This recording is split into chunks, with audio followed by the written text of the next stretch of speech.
பூவின் நறுமணத்திற்காகவே பூங்காக்கள், வீடுகள் மற்றும் கோவில்களில் வளர்க்கப்படுகிறது. மகிழம்பூ சிவனுக்கு உரியது என்பதால் பெரும்பாலும் இது சிவன் கோவில்களில் மட்டுமே காணப்படும்.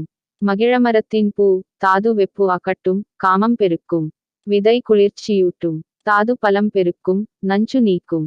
பூ 50 கிராம் 300 நீரில் போட்டு 100 மில்லியாக காய்ச்சி பாலும் கற்கண்டும் கலந்து இரவு உணவிற்குப் பின் குடித்துவர உடல் வலிவு மிகும்.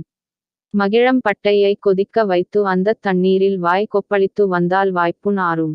கருவேலம் பற்பொடியில் பல் துலக்கி மகிழ இலை கிழத்தால் வாய் கொப்பளித்து வர பல் நோய் அனைத்தும் தீரும்.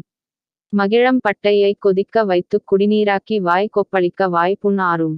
மகிழம் பூவை காய வைத்து பொடி செய்து அதனை மூக்கில் உறிஞ்சினால் தலையில் கோர்த்து கொண்டிருக்கும் நீர் வெளியேறி தலைவலி குறையும். தலைபாரம் நீங்கும். 10 கிராம் மகிழம் பட்டையை பொடித்து அரை லிட்டர் நீரிலிட்டு 100 மி.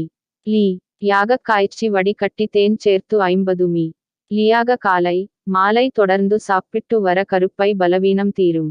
காய்ச்சல் தணியும். மகிழங்காயை மென்று அடக்கி வைத்திருந்து துப்ப பல்லாட்டம் நீங்கி பல் உறுதிப்படும்.